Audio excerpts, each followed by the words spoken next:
Muita gente fala que o problema do MCU é introduzir vários personagens novos em cada filme, mas esse não é o problema. O problema é não conseguir deixar os personagens antigos descansarem em paz. Eu estou cansado, chefe. E pensando nisso, hoje eu vou te mostrar 10 personagens do MCU que já deram o que tinha que dar e agora estão apenas fazendo hora extra na tela. Então, sem enrolação, eu sou o Sony e bem-vindo ao meu Devaneio Geek. 10º lugar, Darcy. A Darcy apareceu pela primeira vez em 2011 no filme do Thor. Agora, galera, bora pensar comigo. Em um filme de 2 horas, onde você tem que apresentar toda a mitologia nórdica, introduzir o mundo místico ao mundo tecnológico do MCU e mostrar todo o arco de redenção do Thor, qual o sentido de gastar tempo com uma personagem que nem sequer existe nos quadrinhos? Que só serve basicamente como um alívio cômico bem do sem graça. E o pior, roubando tempo de tela precioso de personagens muito mais importantes, como os próprios guerreiros Odin, Frigga, Loki, a Lady Sif e os guerreiros amigos do Thor, que são personagens extremamente importantes no cânone, mal tiveram falas. E calma que piora ainda mais. A Marvel repetiu essa mesma insanidade em Um Mundo Sombrio e Amor e Trovão. A Darcy ganhou protagonismo em ao menos 3 episódios da animação What If. E ainda por cima, teve um papel importante na série WandaVision. Pra mim, essa atriz Kat Dennings, que faz a Darcy, é igual a Bruna Louise. Eu entendo que tem muita gente que ama, mas eu não acho a menor graça. E olha que eu tentei assistir vários episódios de Two Broke Girls. Enfim, meu veredito é que essa personagem já deu o que tinha que dar. Garçonete? Oi. Queremos... Você ia achar irritante se alguém fizesse isso no seu trabalho? Ah, você não trabalha, desculpa. 9. Korg. O Korg nos quadrinhos é um personagem bem do irrelevante. A principal função dele foi na saga Planeta Hulk, onde ele era só um gladiador de Sakaar que acabou se juntando ao Hulk na rebelião. E basicamente é isso. Só que nos cinemas ele ganhou o status de sidekick cômico do Thor. Inclusive, o diretor do filme, Taika Waititi, dubla o personagem e talvez por ego aumentou muito sua importância. Em Thor Ragnarok funcionou bem essa dinâmica, mas em Amor e Trovão saturou completamente. E sabe o que é pior? Nesse filme ele poderia ter tido um desfecho perfeito naquela cena em que o Zeus joga um raio e destrói o Korg. Aquela seria a morte trágica que traria a seriedade que o filme tanto precisava. Mas a Marvel abriu mão disso para transformá-lo em um rosto falante e fazer uma série de piadas sem graças. Inclusive, eu falo muito mais sobre isso no meu vídeo, Consertando Thor, Amor e Trovão. Se puder dar uma conferida lá, eu garanto que eu deixei o filme 100% melhor. Vou deixar o link na descrição. É claro. É claro. É claro. 8. Fantasma. Acredite se quiser, nos quadrinhos o Fantasma é um personagem extremamente bucha. E não é tipo um vilão bucha do Homem-Aranha, dos X-Men, não. É um vilão bucha do Homem-Formiga. Ele é tipo um personagem rank W. Nos quadrinhos eu lembro dele ter uma participação importante no arco Reinado Sombrio, roubando tecnologia Stark pro Norman Osborn. E basicamente é isso. Mas no MCU é diferente. A Fantasma é simplesmente uma vingadora que vai estar esse ano enfrentando o Doutor Destino ao lado do Quarteto Fantástico. Vai entender essa lógica. Muita gente questionou a mudança de gênero do personagem, mas pra mim isso é o de menos. O problema é a importância que ela subitamente ganhou no MCU. Na minha opinião, teria sido muito melhor se fosse a Fantasma que tivesse sido desvivida no início do filme dos Thunderbolts, ao invés da treinadora, que é uma vilã bem mais interessante e relevante. Inclusive, eu falo mais sobre isso no meu vídeo sobre os 10 vilões mais desperdiçados do MCU. Vou deixar o link aqui na descrição também. Muito obrigado, muito obrigado. 7. Guardião Vermelho. O Guardião Vermelho sofre do mesmo mal do Fantasma. Nos quadrinhos, Alexei é o ex-marido da Viúva Negra que passou por experimentos na Sala Vermelha, assim como ela. Pra ser bem sincero, ele tá muito mais próximo daquele cara que batia na esposa com uma raquete de tênis na novela das 8 do que do Capitão América. Mas no MCU é diferente. O MCU transformou esse cara simplesmente num herói nacional. E eu entendo que o David Harbour seja um ator extremamente carismático, mas o que tem que decidir a relevância do personagem não pode ser o carisma do ator, e sim a importância narrativa que ele tem dentro daquele universo. Pensa comigo, em um universo onde você tem o Hércules, Cavaleiro Negro, Luke Cage, Cavaleiro da Lua, a Cersei, o Demolidor e vários outros Vingadores icônicos, você contar com um Guardião Vermelho para salvar o mundo quer dizer que alguma coisa deu muito errado. É verdade.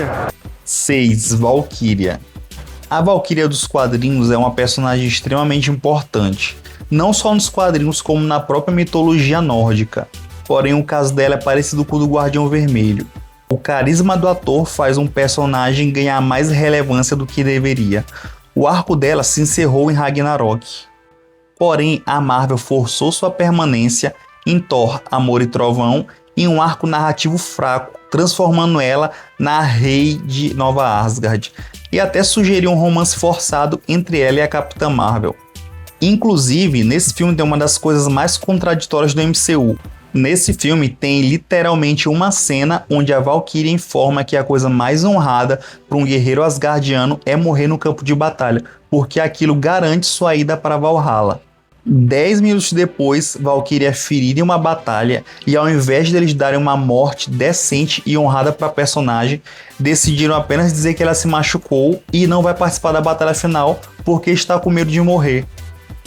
Essa é uma das maiores contradições do MCU inteiro. Você é uma viking agora. Significa que basicamente tem que morrer em batalha. Senão você não entra em Valhalla. Esse é meu plano. Olha só, eu queria ir junto, mas talvez eu morra e não ajude a trazer as crianças pra cá, então vai ter que ir sozinho. 5. Wong. Essa é uma das escolhas mais difíceis da lista, porque o Wong é um personagem extremamente importante nos quadrinhos, e eu gosto muito dele. O Benedict Wong fez um ótimo trabalho no MCU. O problema é, na minha opinião, a jornada dele simplesmente já foi concluída. Durante anos, o Wong foi ajudante e assistente do Doutor Estranho, porém no cinema esse papel mudou um pouco. Ele serviu como um mentor espiritual, ensinou, orientou e ajudou Stephen Strange a se tornar o herói que conhecemos hoje. E ele já cumpriu esse papel. E agora que o Wong é o Mago Supremo, eu acho que o destino ideal para ele seria um último grande ato de heroísmo, um sacrifício que encerrasse sua trajetória com dignidade e impacto, passando novamente o manto de Mago Supremo pro Doutor Estranho. Seria um fim marcante pro personagem que foi essencial pro crescimento de Stephen e ao mesmo tempo abrir espaço para novas histórias dentro do núcleo místico do MCU. Quer dizer, às vezes não. 4. Nick Fury. Aqui nós temos um caso muito parecido com o do nosso amigo Wong. Samuel L. Jackson foi incrível no papel. Seu personagem foi responsável praticamente por fundar as bases do MCU. O problema é, ele já cumpriu seu papel na trama e passou da hora de ter um fechamento digno. E como diria meu bom e velho amigo Harvey Dent, ou você morre herói ou vive o bastante para ver você mesmo se tornar um vilão. E depois daquela série podre que foi Invasão Secreta, tá na hora do Fury morrer como um herói, enquanto ainda dá tempo. A última vez que eu vi esse cara brilhar em cena foi na cena de perseguição de Capitão América e o Soldado Invernal, que foi ótima, diga-se de passagem. Depois disso foi só ladeira abaixo. Fora que o ator já está em uma idade bem avançada, então tá na hora de dar um fechamento digno para ele.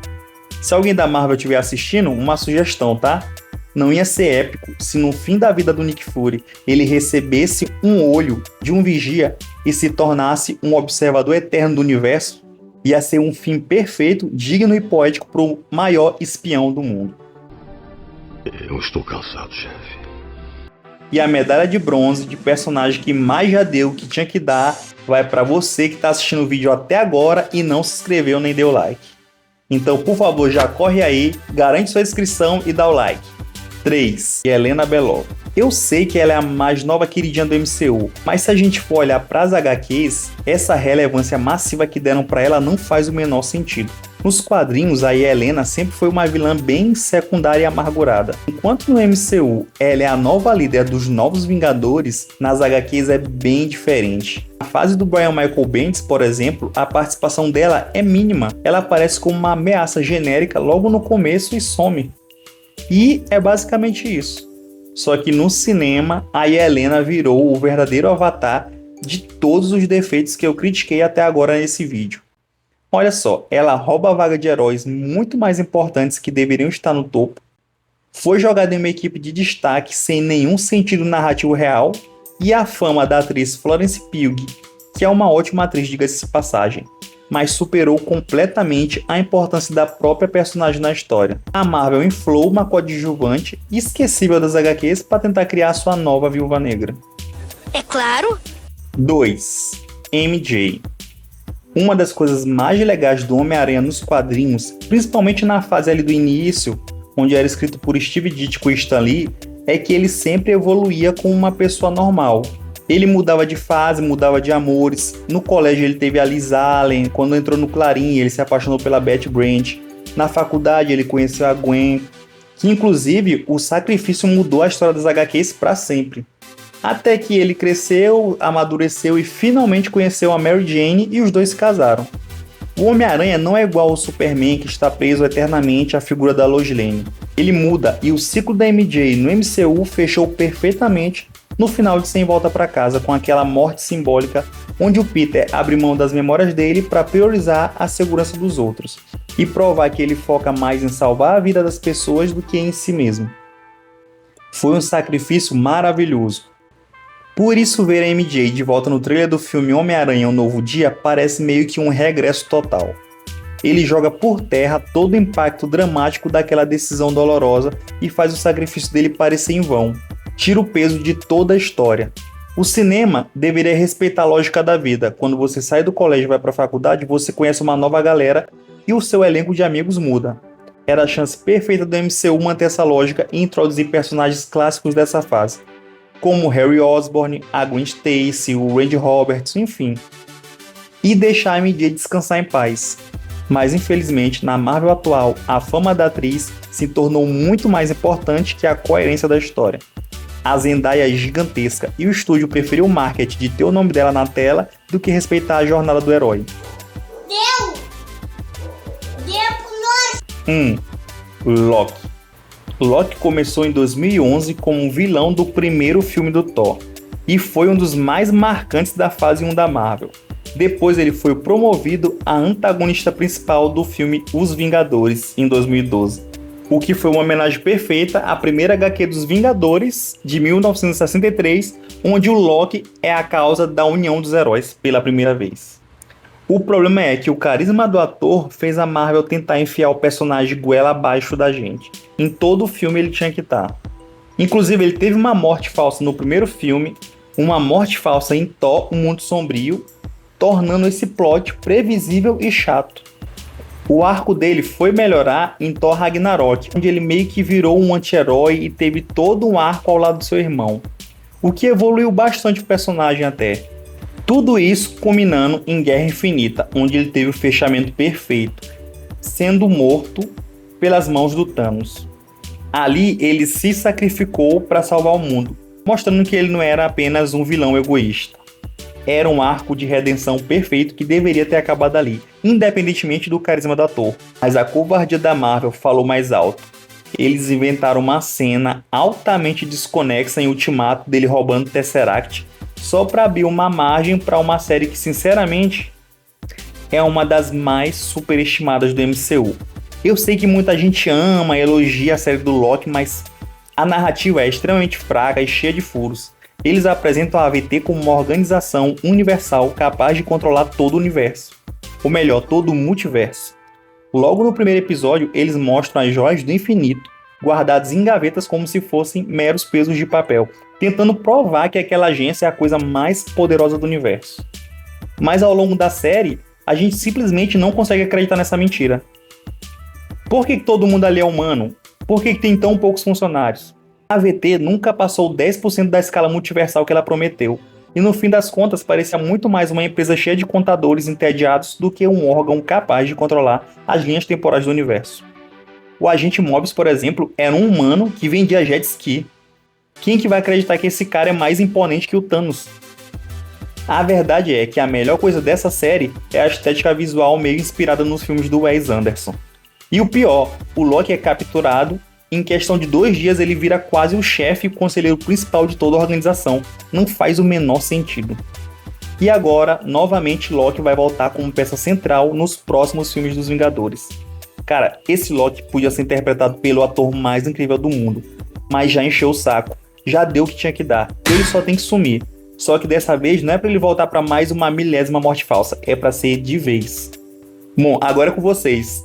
Isso daqui é só a minha opinião. Deixa aí nos comentários quais personagens do MCU você acha que já deram o que tinha que dar. Curte aí, se inscreve e valeu!